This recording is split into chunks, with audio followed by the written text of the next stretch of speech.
ESPN College Football is presented by Sling TV. A beautiful sunny afternoon.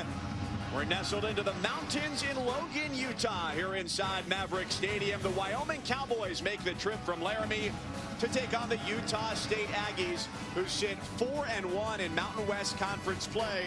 And in order for their matchup next week right here against Boise State to mean everything they need it to be, they've got to get a win today to try and earn their spot into the Mountain West Conference Championship game. So glad to have you along with us here this afternoon. I'm Mike Cousins along with Kirk Morrison. We've got a story of two quarterbacks seeking continued redemption today. On one side, it's Jordan Love for Utah State. On the other, Tyler Vanderwall for Wyoming. Love, a projected first-round pick, coming off of his best game of the season last week. Well, look, think about this, Mike. His best game came off of 2 games in a row in which Utah State lost. And everybody's saying, what's wrong with Jordan Love? He needed a game like last week, over 300-plus yards passing. It was the 2 touchdowns but no interceptions. He looked like the Jordan Love of 2018, which so many people saw they thought was a first-round talent quarterback. We saw that again last week at Fresno. The numbers showed just how talented he could be last year. Lost so much talent to graduation. The numbers have dipped this year. The offense, they've made some tweaks to try and help him and the team get back on track. Tyler Vanderwall, a redshirt sophomore, was a starter a year ago, lost that job. Now, due to injury, he's a starter for the 2nd straight week. Well, he's a little bit different, a different skill set than Sean Chambers, the previous starter. They can get some bigger pass plays going right now with Vanderwall. But for me, look, no, this offense for Wyoming, it's about running the football. But I think Vanderwall can get some things done in the passing game.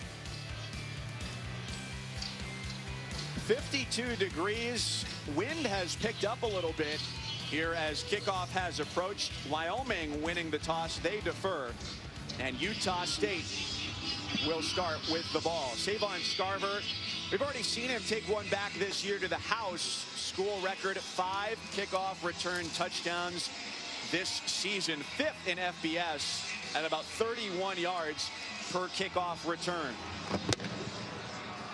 And so under the sun with the lights on, here comes Gerald Bright, who stopped short of the 20-yard line for Utah State. A 14-yard return for the senior running back out of Florida. Last week in that game against Fresno State, a 37-35 win was the first time since the opener against Wake Forest where Utah State scored a touchdown on its opening drive, and they're hoping to replicate that success here today. Yeah, they want to get off to a fast start. When this offense is clicking is when they get the confidence early on. They build off of that first drive of a game. They go empty. The Cowboys blitz. The pass is complete across the middle for a first down and more to Taylor Compton, a gain of 21 on just his 10th catch of the season. Well, it starts with protection first. You get the protection, quick throw, big pickup on first down. And they are right back to the line. Devin Tompkins takes it from Love and gets to the line of scrimmage, maybe a half yard there for the sophomore as they get to the line and they are ready to go. That's going to be heavy breaths for the defense. Logan Wilson, number 30, the linebacker for Wyoming, one of the guys calling the plays defensively, getting the communication across. 5-man rush, and the pressure gets there, forcing the throw to sail a little bit high over C.O.C. Mariner, the leading receiver for Utah State. So their time of possession, for those of you scoring at home, 130, that's last at the FBS level because of how quickly their drives go. And if they go 3 and out, which has been the case a lot of weeks this year, the offense doesn't stay on the field very long. And at the end of that play, an injured Cowboy back at the 30-yard line.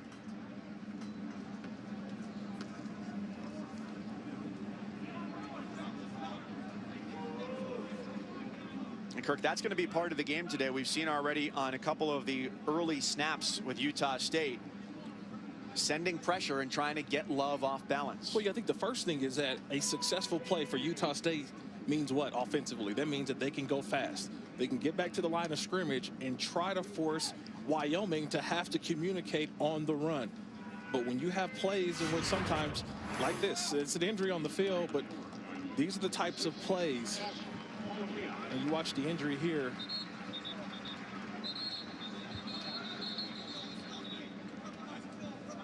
one of those hits, Mike, I tell you, it doesn't look like much, but a lot of times you get that elbow, it's locked in there, and you almost hit your own self, right? But he's trying to protect not only himself, but protect the quarterback as well. So that's also good awareness. It's Cash Malawia, the linebacker, who comes off. Has that happened to you before? It has happened to me before, Mike. It's just, you're trying to be cautious. You don't want to hit the quarterback above the head or neck area. We know that it's targeting in college football, but the awareness that time almost got himself hurt. And already it's a 3rd and 9. Flag comes in from the near side. False start against Utah State. False start. Number 13 in the offense. 5-yard penalty. Still 3rd down. Mike Catone, our referee today. So when we talked about time of possession, how they're quick on and quick off the field, it's drives like this when they stall out and they're quick back to the line of scrimmage. Not a lot of time between plays. They put a big burden on their defense. Well, 3rd and 14, there's not a lot of plays in the playbook for 3rd and 14. Well, can we get some for everybody? Well, I'll tell you this, the play that you can always run, you look for the screen plays right here, especially with the ball in the right hash. Always look for the plays over to the field. The screen is batted and intercepted. The pressure comes and it pays off for Wyoming. They're right on the doorstep of the red zone. It's Javari Jackson put it in the air and came down with it. You think about Javari Jackson over the last couple of weeks. Last week, he had the big forced fumble. And he recovered the fumble last week. This time, just an athletic play. Gets up, get a hand up, deflect it, and then go get your own interception. That's an outstanding play by the junior defensive tackle, just making a play. If you can't get to the quarterback, you always talk, get a hand up. You get a hand up, good things happen, and showing off some athleticism. That's why he's wearing number 86, Mike. He's not just a D tackle. He's showing he can play a little tight end as well. That's a big guy to have that agility, 6'5", 276, and he sets them up great. Vanderwall throws first down. His pass low and pulled in by Austin Conway, the senior receiver from Aurora, California. They were a little worried about him this year. Didn't practice until Thursday, and Vanderwall has room to improve in his completion percentage now as he takes over with Sean Chambers, the starter for most of the year, out for the rest of the season with an injury. Contrasting styles offensively, right? I mean, you can take a deep breath now. It's a little bit of time that they wait at the line of scrimmage. Much different offensive take for Wyoming. Throwing again and miscommunication. Closest receiver there was Rocket Ismail Jr., who's got the most catches with 14 on this team, a very run-heavy squad. 3rd and short. It's Wyoming. They bring in the big boys. They bring in the heavy package. They want this game to be in a telephone booth, Mike. They want to make sure this thing is tackle to tackle. And it's all Xavier Valladay all the way as he takes the snap and converts the first down with a flag down as well, back at the 26-yard line on the Mountain West logo. It's an interesting flag on the play. It looks like the officials counting the players, just making sure that Wyoming has 11 and not 12. There's no foul on the play. First down. So let me tell you what happened. The official, he's looking at all of these different bodies. They lined up like at least 7 guys to the right of the center. And so the referee's trying to look and see how many guys are on the field. They do it again. Not quite as successful that time. I'm still going back to that last play. He threw the flag just to double check himself and counted after that and decided to take that flag away. But it's been Xavier and Valladay. This has been his show over the last 3 weeks. 96 carries combined. He's been the workhorse. He's going to be a guy. We call his name a ton today, Mike. It's just, for me, how many carries do you give him? I don't see 37 today in his future.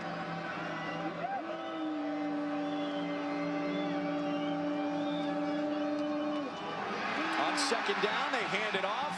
Brett Brenton, who's got just 19 carries on the year, gets blown up by Devin Anderson, the defensive tackle, who's going to come off with his helmet popping off on the play. Yeah, but it starts with a bad snap by the center, Keegan Kreider. That snaps high, and what happens there? Brett Brenton, it just throws off what? Brett Brenton, it throws off the timing of the play, and now all of a sudden you've got a face full of defensive tackle. It all started to me, though, the bad snap by Kreider. And it's Brenton at running back on third down. An indicator that they're going to pass.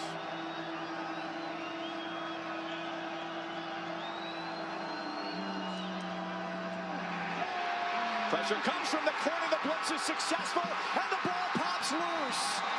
Troy Leffridge from the secondary forces pressure and falls on the loose football. Another turnover.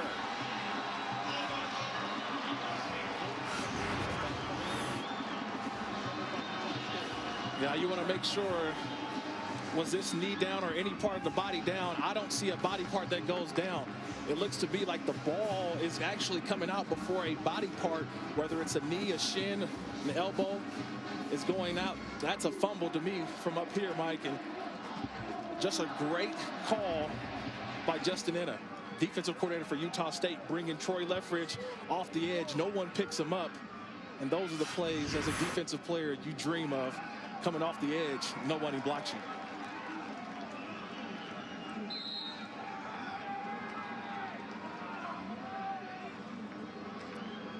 So Love gets it again, coming off of the best game he's had this year. Completed 30 of 39 attempts for almost 400 yards and 2 passing touchdowns in Fresno last week. Gerald Bright takes the handoff, runs into the melee, and picks up 3 yards. Bright, the running back, started out his career as a wide receiver, then moved to running back in 2017. A high school quarterback, has done a little bit of everything. Love drops it and quickly recovers as they lose the yardage gained on first down, and a few more on top of that. It'll be 3rd and 12. Look, sloppy start here on this 2 p.m. local kick so far. 2 balls on the ground, 1 by each side, and an interception so far. Both these teams not off to their best starts. Love steps through the pressure like a maze and then tumbles down. So on back-to-back drives, the quarterbacks are brought to their feet by pressure, and the short drive for Utah State is emblematic of what a lot of their season has been this year. Yeah, just a nice rush on the outside. Number 51, Solomon Byrd, the redshirt freshman.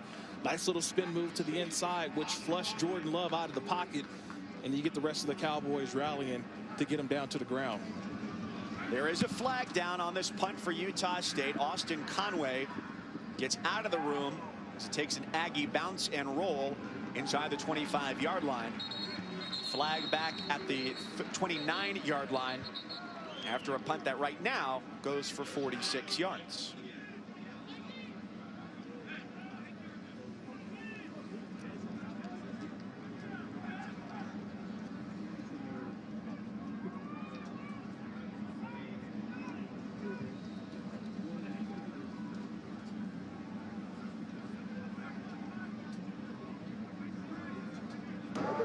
Illegal formation, more than 4 in the backfield on the offense. That 5-yard penalty would be enforced from the previous spot. Remains 4th down. 10:52 first quarter. Wyoming with the ball when we come back.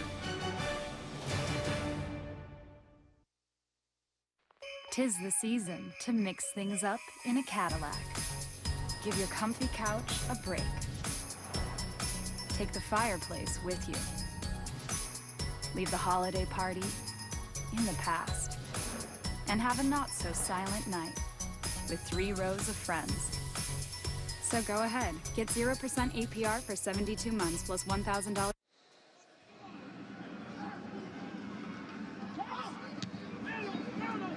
So after the penalty, a re-kick. And from the 30-yard line, the return, and that's a couple. 43 yards on that post-penalty punt.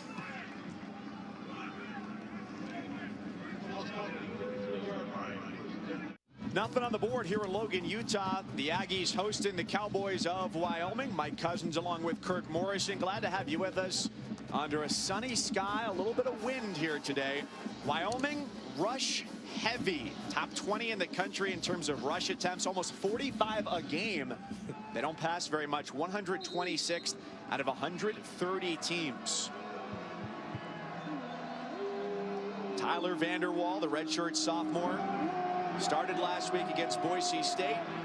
He loads up here and throws over the middle. Incomplete, looking for Conway, who got tied up.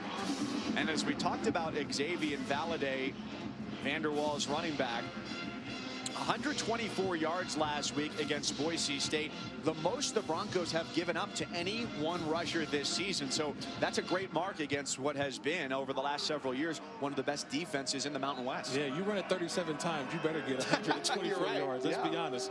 He earned every bit and every yard last week at Boise.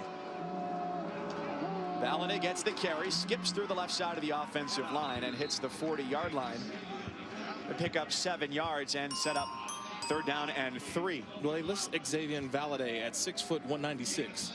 But when you watch him run the football, Mike, he's got great power. He's got a great first step, but then to me, he also has the patience. He allows the blocks to develop, and once he sees it, he hits it and go. But looking at 3rd down, trying to get the ball out quickly. That's what Tyler Vanderwall, they need to do. Get the ball out quickly. See the bunch formation here to the bottom. Try to get the ball out quickly.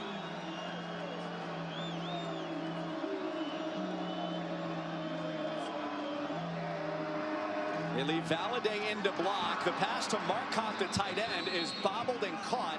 But with his forward progress, that should be enough for the 1st down for the big redshirt freshman. Well, they could take a look at this one, Mike, because when he finally gained, I think, possession of the football, I don't know if he had the line of game, right? He caught the ball right at the... Initially, the ball touches his hands right at the line to gain. But when he fully got possession of the football, I think he did not pick up that 1st down. You're right.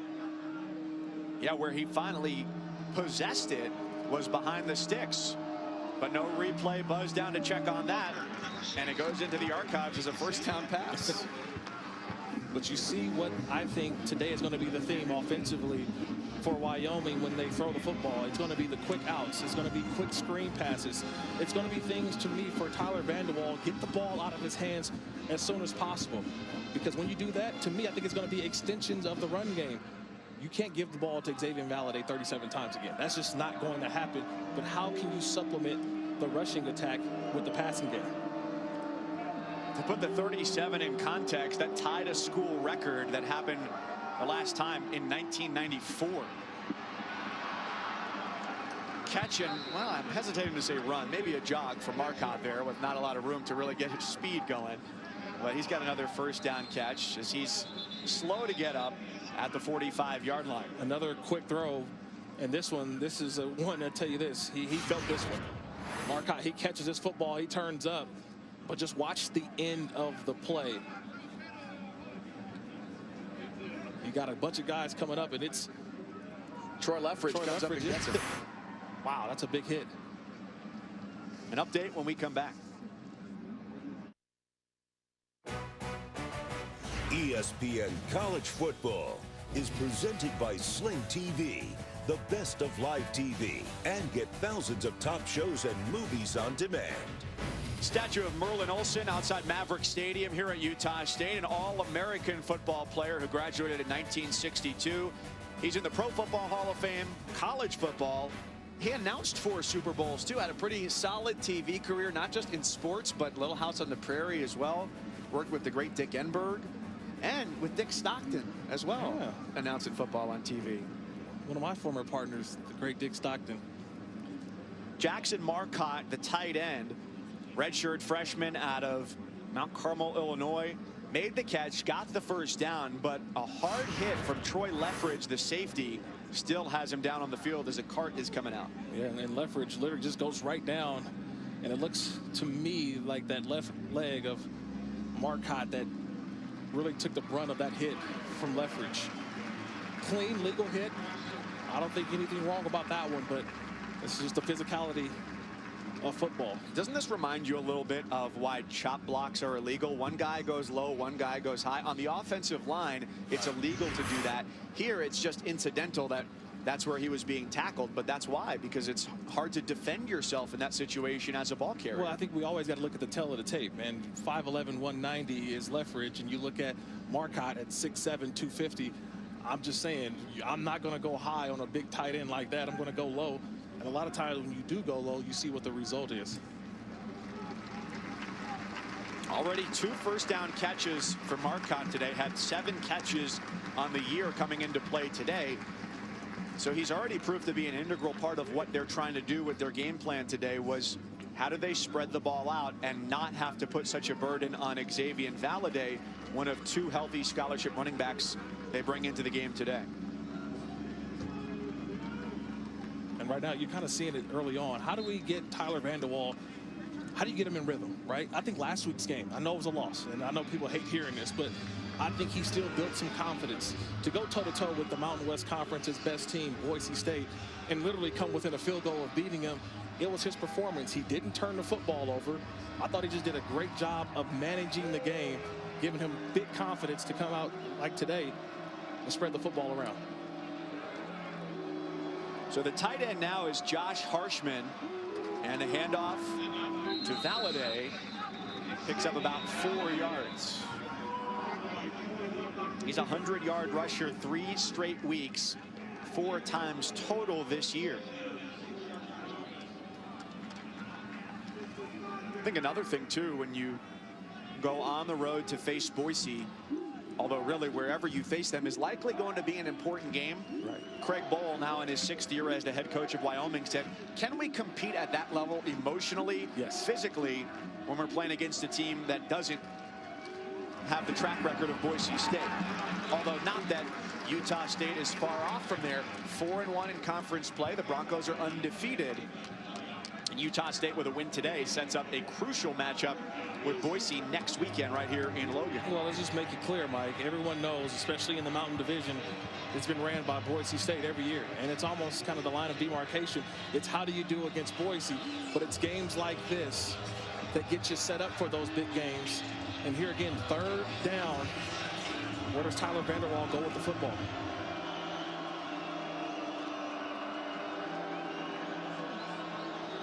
The Aggies show blitz, and they bring it. It's another quick throw, but it's behind Austin Conway. Incomplete, and they'll have to punt. It's Devin Anderson bringing pressure along the defensive line, got a hand on it, and tipped it away. They did everything correct. The offensive line picked up the blitz. Utah State brought 5. Valladay picked up the blitzing linebacker, but you need an accurate throw from the quarterback. And that's one that Tyler Vanderwall, I don't think he had a great window to throw through, but he has to find a way to find a little bit of area to get that ball off. Ryan Galovich with the punt. Jordan Nathan lets it go, and it's out of the back of the end zone for a touchback. 6:57 in the first quarter. No score. Utah State and Wyoming. Halfway through the first quarter here in Logan, Utah, and the story of the game so far has been the miscues.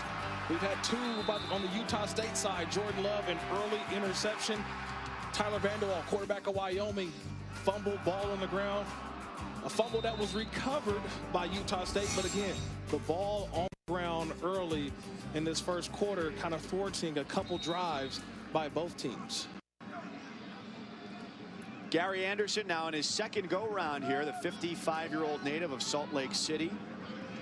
Head coach from 2009 to 2012, 6 years away, and has returned back here where he never sold his house. Always loved it here, and his sons, who went to school here, lived there while he was gone. Almost a SportsCenter top 10 grab along the sideline for the tight end, Caleb Rett, former Utah Ute. Right back on the ball again is Utah State. The give is to Bright, 3rd and long coming. So as Utah State gets to the line quickly here, what are you thinking about defensively? One is, all right, well, I got to catch my breath. We've got an injured Cowboy at the end of the play. Beyond that, where are your eyes going, and what are you thinking about, especially from your spot at linebacker? Yeah, middle linebacker. The first thing is always communication, Mike. It's the communication has to go to the other 10 guys, right? All 11 have to be on the same page, especially with the hurry-up type of offense. All you need is one guy to not get the call, whether you're playing zone, whether you're playing man. One guy misses the call, Mike, and that's where the touchdowns come. That's where the big plays come, and everybody's pointing fingers. To me, communication is always key. The defensive end, Tegan Lufau, the injured player for Craig Bohl's Cowboys. Tegan Lufau, the freshman defensive end from Fort Collins. That's a Mountain West recruiting win. Home of Colorado State there. looking like he may have injured his knee as he went down on this play. Yeah, look, the right knee seems to kind of go in a direction. I know that Teagan didn't want it to go, and luckily he walks off on his own power, which is always a good sign. 3rd and 9 following an incomplete long ball on 1st down and a 1-yard rush for Gerald Bright on 2nd.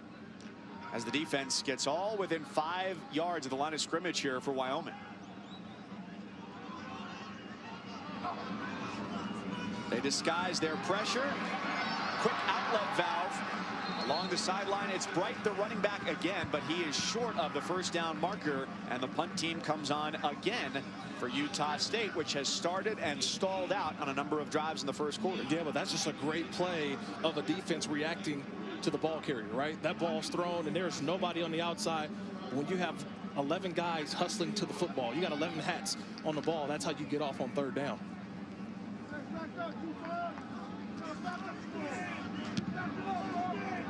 Conway, the wide receiver from the 32.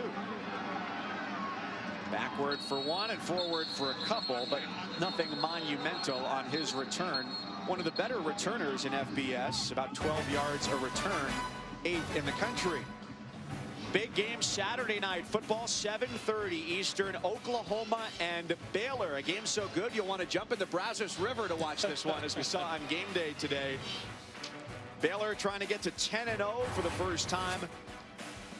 And they've won 11 in a row. Maybe a preview of the Big 12 championship game with how well both of these teams are playing, especially at quarterback for the Sooners. Yeah, Jalen Hurts is surprising us each and every week. Like, we knew he had this kind of skill set, but that Oklahoma offense has been rolling with Hurts at quarterback.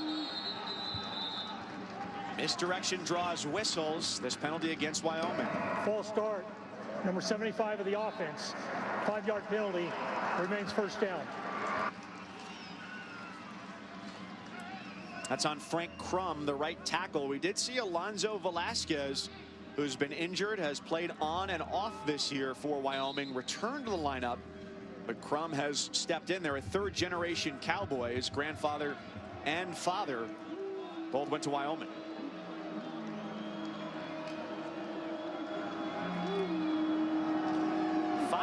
Minutes here in the 1st quarter. Who's going to be able to sustain a long drive? Vanderwall trying to play lead blocker there.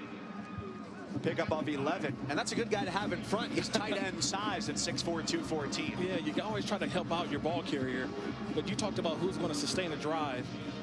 See the way the slowed down pace of Wyoming. This is the way they want to play this game. They want to keep Jordan Love and that Utah State offense on the sideline. They want this, to me, turn this game into a bar fight, honestly. And it starts with the running game. Xavier Valade, nice pickup on 1st down. Vanderwall looking one place and one place only, and that was down the sideline, trying to hit Gunnar Gentry. Their success, though, has come when they've put the ball on the ground, not fumbling, but handing it off. When they're over 160 yards, that is a win. 6 wins for them this year, so the formula is tried and true. Well, Mike, when you get 9 games into the season, you have to know your identity. And this Wyoming team knows its identity. It's running the football and playing hard-nosed defense. But on 3rd down, this is where Tyler Vanderwall, he's got to find the open receiver. I got man-to-man up top.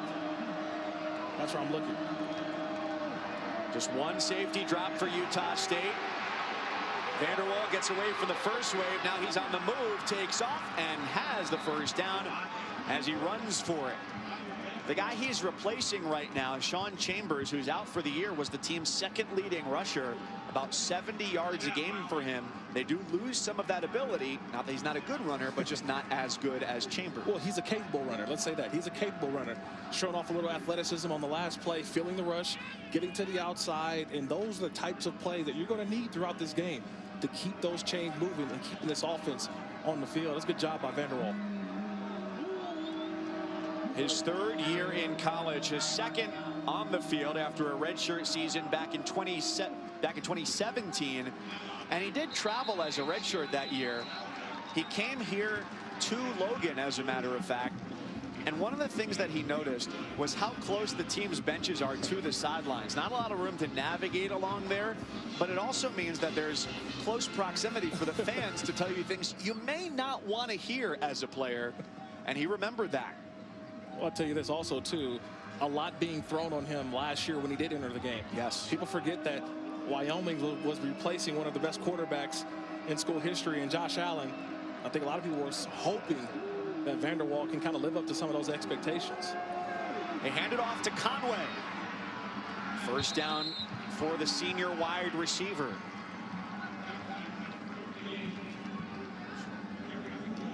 So there's not a lot of room to navigate along those sidelines there. And the bench last year in this game against Utah State is where Vanderwall found himself. He had a bad outing against Fresno State the week before.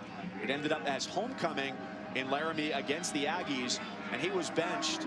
That sent him down into the dumps. And this year they've said not only is he a better player, but he's also in a better state of mind this year. That pass across the middle earns him a first down. The tight end, Josh Harshman, dragging defenders, and it takes a trio of blue and gray Aggies to take him down at the 10. 31 yards to the redshirt senior out of Casper, Wyoming. Yeah, that's one of the big boys, right? Just get him the ball, a little RPO action, get the linebackers biting up, and just a nice little toss by Tyler Vanderwall. You let Harshman go out and do the work. Coming off a career-high 6-catch, 48-yard game last week against Boise State.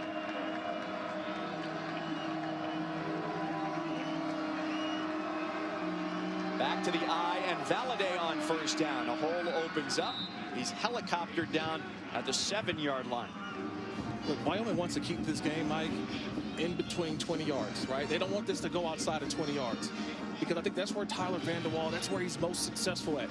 That was just a quick RPO, a 5-yard pass, but that 5-yard pass turns into the run after the catch, right? The yak, yards after the catch.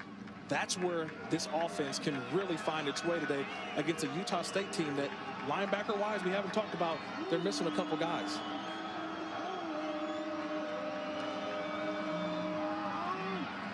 That's especially crucial up the middle, where they don't have David Woodward, the junior linebacker out of Olympia, Washington.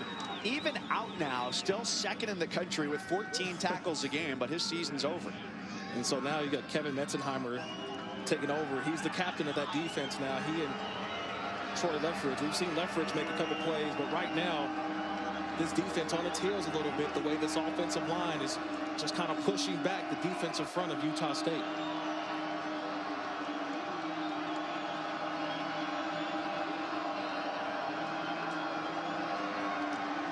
Vanderwall on 3rd and 6. Harshman nabbed it with one hand, finished it with two. He's short of the first down. They had 3rd and 6. Could still pick up another first down here. It's 4th down. What do you do? Oh, you're going for it. You're on the road. You're going for it. You don't send the kicking team out. You're on the road. You're going to go for it. And like you mentioned, Mike, they came up just short of the first down marker. They're not goal to goal just yet. It's the same thing. You rely on that offensive line and the guy who's got you there, number 6, Xavier Valladay. 10th play of the drive. Big quarterback. Valladay to the left, and he stops short. A turnover on downs as the Aggies hold and take the ball back. We just called his name, Kevin Metzenheimer. We just called his name. He's had to take on a bigger load on the defense, like you mentioned with David Woodward out, but this is just a great read by number 33, seeing space and understanding going outside in. That's clinic tape. That's the tape that tomorrow you get up, you get excited in the meeting room knowing you made a big play on 4th down. Justin Enna, their defensive coordinator, said as they lost Woodward, he was the playmaker. Metzenheimer was more the brains of the operation.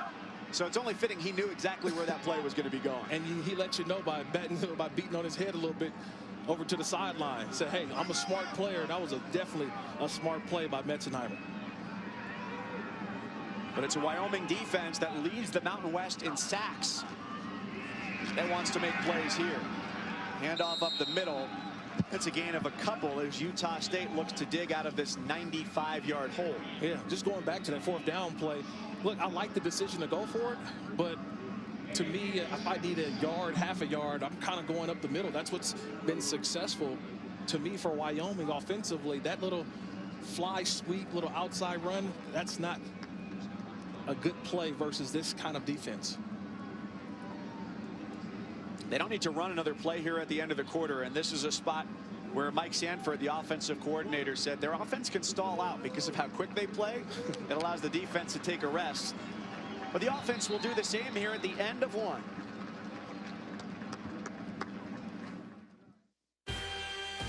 Are you ready for Monday night? Find a more inspired drive in an all-wheel drive Mazda that Cars.com says is one of the best driving three-row SUVs. Or one Car and Driver says has the ride quality of crossovers that cost twice as much. See why automotive experts are so inspired with a test drive during Mazda's season